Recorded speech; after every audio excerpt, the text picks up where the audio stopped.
بسم اللہ الرحمن الرحیم۔ السلام علیکم۔ ماڈل درسی کتاب اسلامیات لازمی برائے جماعت نہم قومی نصاب 2022 کے مطابق نیشنل بک فاؤنڈیشن وفاقی ٹیکسٹ بک بورڈ اسلام آباد۔ باب اول پہلا اس کا جو لیسن ہے اس کا عنوان ہے قرآن مجید و حدیث نبوی صلی اللہ حاصلات تعلم اسٹوڈنٹس لرننگ آؤٹ کم اس کا یہ ہے۔ اس سبق کو پڑھنے کے بعد طلبہ اس قابل ہو جائیں گے کہ وہ منتخب صورتوں کا تعارف با محاورہ ترجمہ اور مرکزی مضامین سمجھ کر عملی زندگی میں ان سے رہنمائی حاصل کر سکیں۔ علم اور صلاحیت دو چیزیں یہاں دی ہوئی ہیں۔ صورتوں کا تعارف اور شان نزول جان سکیں، صورتوں کے منتخب الفاظ کے معنی جان سکیں اور با محاورہ ترجمہ پڑھ کر سمجھ سکیں۔ صلاحیت اس میں یہ ہے تلاوت قرآن مجید کے آداب پر عمل کر سکیں، منتخب صورتوں میں مذکورہ تعلیمات کو سمجھ کر روزمرہ زندگی میں ان پر عمل کر سکیں۔ آگے ہے تعارف قرآن مجید حاصلات تعلم۔ اس سبق کو پڑھنے کے بعد طلبہ اس قابل ہو جائیں گے کہ وہ قرآن مجید کا تعارف، فضیلت، اعجاز و تدوین و حفاظت کے بارے میں جان کر اپنا ایمان پختہ کر سکیں۔ علم اور صلاحیت علم اس میں یہ ہے قرآن مجید میں ہر چیز کی تحریف سے حفاظت کے بارے میں جان سکیں، قرآن مجید کی عالمگیریت کو سمجھ سکیں، قرآن مجید کی جمع و تدوین کے مراحل عہد نبوی صلی اللہ علیہ وآلہ وسلم اور عہد صحابہ رضوان اللہ علیہم اجمعین کے بارے میں جان سکیں، نبی کریم صلی اللہ علیہ وآلہ وسلم کے دور میں قرآن مجید کی جمع و تدوین کے طریقہ کار کا جائزہ لے سکیں۔ صلاحیت قرآن مجید کے قیامت تک محفوظ ہونے پر پختہ ایمان کر سکیں، قرآن مجید و ہدایت کا سرچشمہ سمجھتے ہوئے اس کی تعلیمات پر عمل پیرا ہو سکیں۔ اب ہم اس کی مشق کو حل کرتے ہیں۔ سب سے پہلے ہے سوال نمبر 1، مناسب ترین جواب پر ٹک کا نشان لگائیں یا ٹھیک کا نشان لگائیں۔ سب سے پہلا جو MCQs ہے وہ یہ ہے قرآن مجید نازل ہوا عربی زبان میں، اس کو سرکل کیا گیا ہے۔ قرآن مجید کا سب سے بڑا اعجاز ہے کہ کائنات میں اس جیسا کوئی اور کلام نہیں۔ تیسرا سوال ہے قرآن مجید کا بنیادی موضوع ہے انسان۔ اگلا چوتھے نمبر پہ ہے قرآن مجید کی آیت کے مطابق قرآن مجید نصیحت ہے تمام جہانوں کے لیے۔ پانچواں سوال ہے حضرت ابوبکر صدیق رضی اللہ تعالی عنہ نے کس صحابی رضی اللہ تعالی عنہ کو جمع تدوین کی ذمہ داری سونپی؟ حضرت زید بن ثابت رضی اللہ تعالی عنہ کو یہ ذمہ داری سونپی گئی۔ جامع القرآن کس صحابی رضی اللہ تعالی عنہ کا لقب ہے؟ حضرت عثمان بن عفان رضی اللہ تعالی عنہ کا لقب ہے۔ سوال نمبر 2، درج ذیل سوالات کے مختصر جواب تحریر کریں۔ پہلا سوال ہے قرآن مجید کے لغوی اور اصطلاحی معنی تحریر کریں۔ اس کا جواب ہے لغوی معنی پہلے ہم نے تحریر کیے ہیں۔ لفظ قرآن قرات سے ماخوذ ہے جس کے لفظی معنی پڑھنے کے ہیں اور ایک چیز کو دوسری چیز کے ساتھ ملا کر جمع کر کے پڑھنے کے بھی ہیں۔ کلام اللہ کو قرآن اس معنی میں کہا جاتا ہے یعنی پڑھی جانے والی کتاب۔ اصطلاحی معنی قرآن مجید کی اصطلاحی تعریف ان الفاظ میں کی گئی ہے، یہ اللہ تعالیٰ کا وہ معجزاتی کلام ہے جسے حضرت محمد رسول اللہ خاتم النبیین صلی اللہ علیہ وآلہ وسلم پر عربی زبان میں نازل کیا گیا، جو تحریری صورت میں ہم تک تواتر سے پہنچا ہے۔ سوال نمبر 2 ہے قرآن مجید ہر قسم کی تحریف سے پاک ہے۔ اس کا جواب ہے قرآن مجید سے پہلے کئی الہامی کتابیں نازل ہوئیں، لیکن آج وہ اپنی اصلی صورت میں موجود نہیں، ان میں تحریف ہو چکی ہے، یعنی کہ ان میں رد و بدل کر دیا گیا ہے، جبکہ قرآن مجید کی یہ خصوصیت ہے کہ وہ اول روز سے آج تک اپنی اصلی صورت میں محفوظ ہے اور قیامت تک محفوظ رہے گا، کیونکہ اللہ نے اس کی ذمہ داری اللہ تعالیٰ نے خود لے رکھی ہے۔ اللہ تعالیٰ کا ارشاد ہے، بے شک ہم ہی نے اس ذکر قرآن کو نازل فرمایا ہے اور بے شک ہم ہی اس کی ضرور حفاظت فرمانے والے ہیں۔ سوال نمبر 3 ہے، قرآن مجید کی فضیلت کے بارے میں کسی ایک حدیث مبارکہ کا ترجمہ لکھیں۔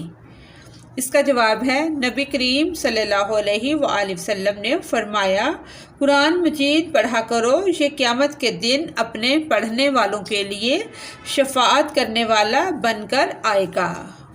سوال نمبر 4 ہے، عہد رسالت میں قرآن مجید کی کتابت کن چیزوں پر کی جاتی تھی؟ اس کا جواب ہے، عہد رسالت میں قرآن مجید عموماً پتھر کی انسلوں، چمڑے، کھجور کی چھال اور اونٹ کے شانے کی ایسی ہڈیوں پر لکھا جاتا تھا جو خاص اسی مقصد کے لیے تیار کی جاتی تھی۔ یوں قرآن مجید عہد نبوی خاتم النبیین صلی اللہ علیہ وآلہ وصحبہ وسلم میں ہی مکمل حفظ ہونے کے ساتھ مختلف چیزوں پر اور مختلف جگہوں پر لکھا ہوا بھی موجود تھا۔ سوال نمبر 5 ہے، قرآن مجید کی عالمگیریت سے کیا مراد ہے؟ اس کا جواب ہے، قرآن مجید اللہ تعالیٰ کی آخری اور عالمگیر کتاب ہے، جس طرح نبی کریم صلی اللہ علیہ وآلہ وسلم اللہ تعالیٰ کے آخری نبی ہیں اور آپ صلی اللہ علیہ وآلہ وسلم کی رسالت تمام جہانوں کے لیے ہے۔ درج ذیل سوالات کے تفصیلی جواب تحریر کریں۔ سوال نمبر 1 ہے، قرآن مجید کی عظمت و فضیلت بیان کریں۔ اس کا جواب ہے، قرآن مجید کی فضیلت اور عالمگیریت۔ قرآن مجید بہت عظمت والی کتاب ہے۔ قرآن مجید کا پیغام پوری انسانیت کے لیے ہے۔ یہ آفاقی اور عالمگیر پیغام خداوندی ہے۔ قیامت تک آنے والی نسل انسانی کے لیے اس میں ہدایت و رہنمائی ہے۔ اس کتاب حکمت میں عقل مندی اور دانائی کے خزانے پوشیدہ ہیں۔ قرآن مجید مومنوں کے لیے شفا اور رحمت ہے۔ نبی کریم صلی اللہ علیہ وآلہ وسلم نے فرمایا، تم میں سے سب سے بہتر وہ ہے جو قرآن سیکھے اور سکھائے۔ قرآن مجید کا ہر حرف پڑھنا نیکی ہے۔ نبی کریم صلی اللہ علیہ وآلہ وسلم نے فرمایا، قرآن مجید پڑھا کرو، یہ قیامت کے دن اپنے پڑھنے والوں کے لیے شفاعت کرنے والا بن کر آئے گا۔ قرآن مجید دنیا میں سب سے زیادہ پڑھی جانے والی کتاب ہے اور پوری انسانیت کے لیے رشد و ہدایت کا ذریعہ ہے۔ اس میں انسان کو پیش آنے والے تمام مسائل کا حل تفصیل سے بیان کر دیا گیا ہے۔ ارشاد الہی ہے، اللہ تعالیٰ کا ارشاد ہے، حالانکہ وہ قرآن تو تمام جہانوں کے لیے نصیحت ہے۔ قرآن مجید کے نزول سے پہلے جو الہامی کتابیں نازل ہوئیں وہ خاص قوم، علاقے اور نسل کی ہدایت کے لیے اتاری گئی تھی، جبکہ قرآن مجید عالمگیر کتاب ہے جو نہ صرف مسلمانوں بلکہ تمام انسانیت کے لیے رہتی دنیا تک رشد و ہدایت کا سرچشمہ ہے۔ ارشاد الہی ہے، بہت ہی بابرکت ہے وہ اللہ جس نے اپنے بندے نبی کریم صلی اللہ علیہ وآلہ وسلم پر فرقان قرآن مجید نازل فرمایا تاکہ وہ تمام جہان والوں کے لیے ڈرانے والے ہو جائیں۔ قرآن مجید کا اعجاز۔ قرآن مجید اللہ تعالیٰ کا کلام، اس کی آخری کتاب اور اس کا ایک معجزہ ہے۔ قرآن مجید کا اعجاز یہ ہے کہ تمام مخلوقات مل کر بھی اس کی مثال پیش کرنے سے قاصر ہے۔ قرآن مجید نے چیلنج دیا ہے کہ اگر وہ اسے اللہ تعالیٰ کا کلام نہیں مانتے تو اس جیسا کوئی اور کلام پیش کریں، کم از کم اس جیسی ایک صورت بنا کر لے آئیں، مگر کوئی بھی شخص قرآن مجید کے اس چیلنج کا جواب نہیں دے سکا۔ ارشاد باری تعالیٰ ہے، ارشاد الہی ہے، آپ صلی اللہ علیہ وآلہ وسلم فرما دیجئے اگر تمام انسان اور جنات جمع ہو جائے اس بات پر کہ وہ اس قرآن جیسا بنا لائیں تب بھی وہ اس جیسا نہیں لا سکیں گے، اگرچہ وہ ایک دوسرے کے مددگار بھی بن جائیں۔ قرآن مجید تحریف سے پاک محفوظ کتاب ہے۔ قرآن مجید سے پہلے کئی الہامی کتابیں نازل ہوئیں لیکن وہ آج اپنی اصلی صورت میں موجود نہیں، ان میں تحریف ہو چکی ہے، لیکن قرآن مجید قیامت تک اپنی اصلی حالت میں محفوظ رہے گا کیونکہ اس کی حفاظت کی ذمہ داری اللہ تعالیٰ نے خود لے رکھی ہے۔ اللہ تعالیٰ کا ارشاد ہے، بے شک ہم ہی نے اس ذکر قرآن کو نازل فرمایا ہے اور بے شک ہم ہی اس کی حفاظت فرمانے والے ہیں۔ آگے سوال نمبر 2 ہے، عہد رسالت میں آپ صلی اللہ علیہ وآلہ وسلم میں جمع تدوین قرآن مجید کے لیے کون کون سے اقدامات کیے گئے؟ مفصل تحریر کریں، تفصیل سے جواب دیں۔ اس کا جواب ہے، عہد رسالت میں جمع تدوین قرآن مجید، عہد رسالت میں جمع قرآن مجید بذریعہ حفظ، یعنی کہ پہلا جو قدم تھا وہ تھا حفظ کے ذریعے۔ جہاں تک جمع قرآن کے پہلے معنی یعنی اسے سینے میں محفوظ کرنے کا تعلق ہے تو یہ وصف دیگر صحابہ کرام سے قبل نبی کریم کی ذات گرامی میں بدرجتم موجود تھا، بلکہ آپ سید الحفاظ تھے۔ آپ کا معمول تھا کہ جب بھی قرآن مجید کا کچھ حصہ نازل ہوتا صحابہ اکرام رضوان اللہ علیہ اجمعین کو سنا دیتے۔ صحابہ کرام آپ صلی اللہ علیہ وآلہ وسلم سے سن کر زبانی یاد کر لیتے۔ عہد رسالت میں بہت سے صحابہ کرام ایسے تھے جنہیں پورا قرآن مجید زبانی یاد تھا۔ روایات سے معلوم ہوتا ہے کہ حفاظ قرآن کی اس جماعت میں حضرت ابو بکر، حضرت عمر، حضرت عثمان، حضرت علی، حضرت طلحہ، حضرت عبداللہ بن مسعود اور حضرت معاذ بن جبل رضوان اللہ علیہ اجمعین جیسے حضرات صحابہ کرام شامل تھے۔ اس کے علاوہ بھی بے شمار صحابہ کرام رضوان اللہ علیہ اجمعین ایسے تھے جنہوں نے پورا قرآن کریم یاد کر رکھا تھا۔ ارشاد الہی ہے، بلکہ یہ تو واضح آیات ہیں، ان لوگوں کے سینوں میں محفوظ ہیں جنہیں علم عطا کیا گیا ہے۔ عہد رسالت میں جمع قرآن بذریعہ کتابت، عہد نبوی میں جہاں قرآن مجید کی حفاظت کا ایک ذریعہ حفظ قرآن مجید تھا وہاں قرآن مجید کو لکھ کر بھی محفوظ کر لیا جاتا تھا۔ اس کا طریقہ یہ تھا کہ جو وحی نازل ہوتی آپ صلی اللہ علیہ وآلہ وسلم اسے صحابہ کرام کو لکھوا دیا کرتے تھے۔ حضرت عثمان رضی اللہ تعالی عنہ فرماتے ہیں کہ حضرت صلی اللہ علیہ وآلہ وسلم کا معمول یہ تھا جب قرآن کریم کا کوئی حصہ نازل ہوتا تو آپ صلی اللہ علیہ وآلہ وسلم اسی وقت کسی کاتب وحی کو ترتیب کی یہ ہدایت بھی فرما دیتے تھے کہ اسے فلاں صورت میں فلاں جگہ یا فلاں آیات کے بعد لکھا جائے، چنانچہ اسے آپ صلی اللہ علیہ وآلہ وسلم کی ہدایت کے مطابق لکھ لیا جاتا تھا۔ اس زمانے میں چونکہ کاغذ کا رواج بہت کم تھا اس لیے قرآن مجید کی کتابت لکڑی کے تختوں، پتھر کی سلوں، چمڑے کے غلافوں، کھجور کے چوڑے پتوں، درخت کے پتوں، اونٹ کے شانے کی چوڑی ہڈی وغیرہ پر ہوتی تھی۔ البتہ کبھی کبھی کاغذ کے ٹکڑے بھی استعمال کیے جاتے تھے۔ آپ صلی اللہ علیہ وآلہ وسلم کاتبین وحی صحابہ کرام رضوان اللہ علیہ اجمعین کو قرآن مجید لکھواتے اور انہیں آیات کی ترتیب سے آگاہ بھی فرما دیتے تھے۔ سوال نمبر 3 ہے، حضرت ابوبکر صدیق کے عہد خلافت میں تدوین قرآن مجید کے لیے اختیار کردہ طریقہ کار کی وضاحت کریں۔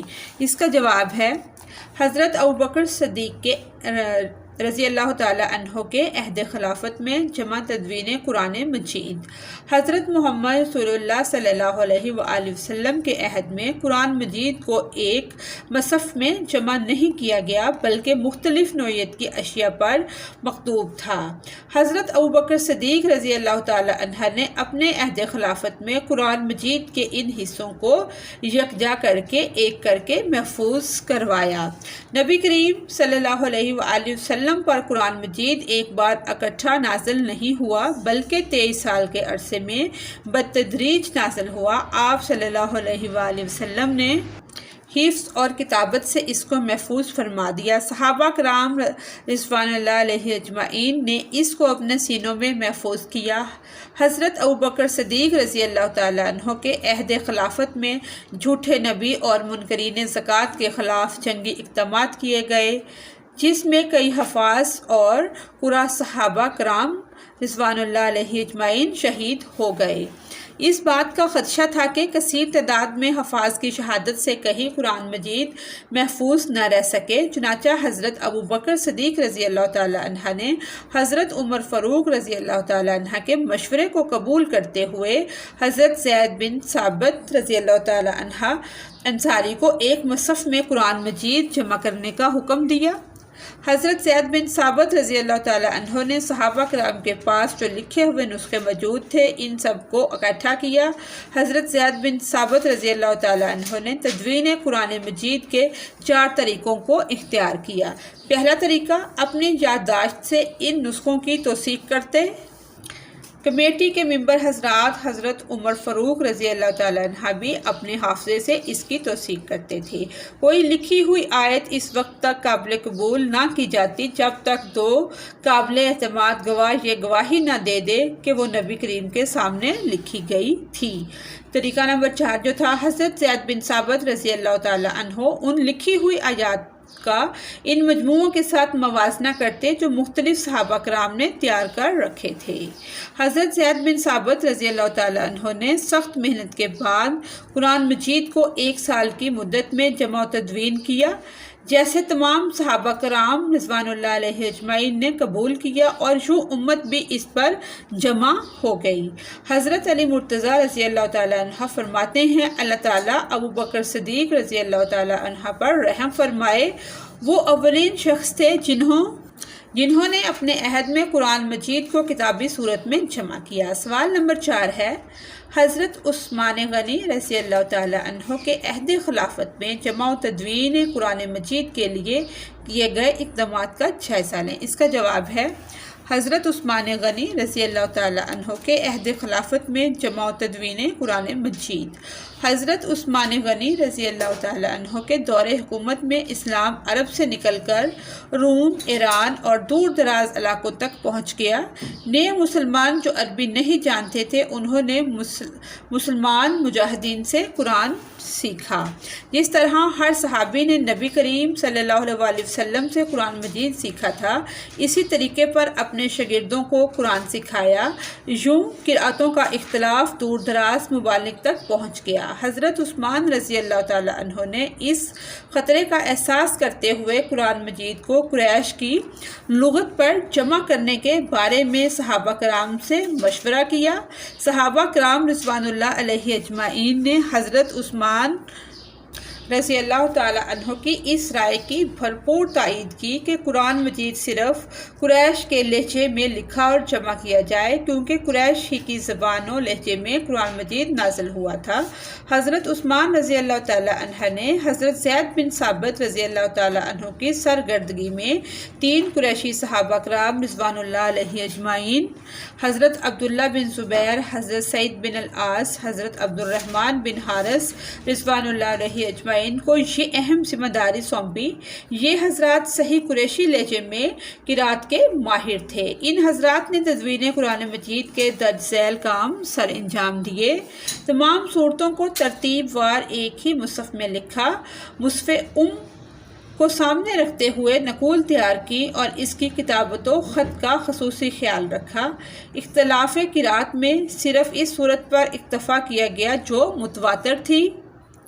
اس کمیٹی نے نئے مرتب کردہ مصحف کی 1 سے زائد نقلیں تیار کی۔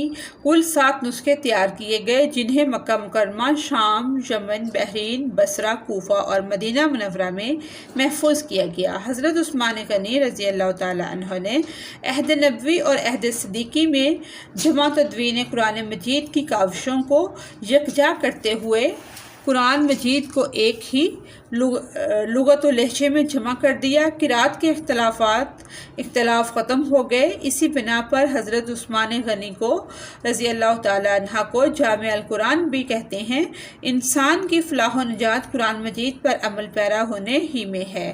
قرآن مجید کی عظمت کا اندازہ اس امر سے بھی لگایا جا سکتا ہے کہ یہ کتاب جس سرزمین پر نازل ہوئی اس نے وہاں کے لوگوں کو فرش خاک سے اوج ثریا تک پہنچا دیا۔ اس نے ان کو دنیا کی عظیم ترین طاقت بنا دیا۔ مسلمانوں کی ترقی و تنزلی بھی قرآن مجید پر عمل کرنے کے ساتھ مشروط ہے۔ جب تک مسلمان اس کتاب ہدایت کے مطابق زندگی بسر کرتے رہے وہ دنیا میں غالب اور سربلند رہے، اور جب انہوں نے قرآن مجید سے دوری کا راستہ اختیار کیا تو زوال کا شکار ہوئے۔ شاعر مشرق علامہ محمد اقبال رحمۃ اللہ علیہ نے فرمایا، وہ معزز تھے زمانے میں مسلمان ہو کر، اور تم خوار ہوئے تارک قرآن ہو کر۔ قرآن مجید تمام علوم کا منبع و ماخذ ہے۔ اس کی تعلیمات کی عملی نبی پاک کی اس کی تعلیمات کی جو عملی شکل ہے وہ نبی پاک کی حیات طیبہ ہے۔ ہمیں چاہیے کہ ہم نہ صرف خود قرآن مجید کے مطالب و مفاہیم کو سمجھنے کی کوشش کریں کہ نبی کریم کے اسوائے حسنہ پر کاربند ہوں تاکہ دنیا و آخرت میں کامیاب و کامران ہو سکیں۔ اسی کے ساتھ ہی ہماری آج کی مشق مکمل ہوتی ہے۔ اگر آپ کو میری ویڈیو سے کوئی رہنمائی مل رہی ہے تو میری ویڈیو کو لائک اور میرے چینل کو سبسکرائب کریں۔ Thanks for watching us.